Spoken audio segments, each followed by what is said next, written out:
नवसूर्य news मध्ये आपले स्वागत आहे। आम्ही तुमच्यासाठी घेऊन येतो ताज्या घडामोडी, सत्याची जाण आणि तुमच्या जवळच्या परिसरातील खास बातमी। सबस्क्राइब करा आणि बेल आयकॉन दाबायला विसरू नका। नवसूर्य न्यूज, आपल्या हक्काचे व्यासपीठ।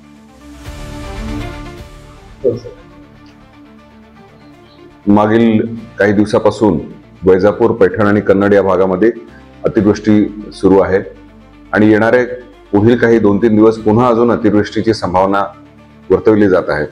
मी आपल्या माध्यमाने सर्व नागरिकांना आवाहन करू इच्छितो की आपण येणाऱ्या 2-3 दिवस अतिशय जागरूक राहणं गरजेचं आहे। कोणत्याही परिस्थितीमध्ये अत्यावश्यक कारण नसल्यास आपण आपल्या घराबाहेर पडू नये। विशेष करून मी विनंती करेन सर्व शेतमजूर शेतकऱ्यांना की आपले जे गुरढोरं आहेत त्यांना आपण मोकळे सोडावे, जेणेकरून गोठ्यामध्ये बांधल्यास त्यांना नंतर जर पाणी अचानकपणे वाढलं तर त्यांच्या जीवितास धोका होऊ शकतो।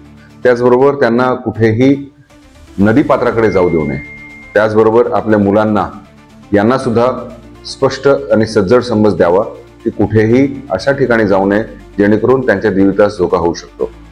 आपण असंही पाहतो आहोत की काही पुलांवरून पाणी वाहून जात आहे आणि तिथे काही लोक पायी चालतायत, गाड्या घेऊन जात आहेत। यामुळे सुद्धा सर्वांच्या जीविताला धोका निर्माण होऊ शकतात। कोणत्याही परिस्थितीमध्ये अशा पाण्याचा अंदाज वरून येत नाही। वरून जरी ते शांत वाटत असेल तरी आतला प्रवाह खूप मोठा असतो आणि अनेक वेळा अशा घटना घडल्यात की गाड्याच्या गाड्या वाहून गेलेल्या आहेत। त्यामुळे आपल्याला सर्वांना विनंती करतो की असं कोणताही साहस करू नये जेणेकरून आपल्यामुळे अनेक इतर लोकांचे सुद्धा जीव धोक्यात जाईल।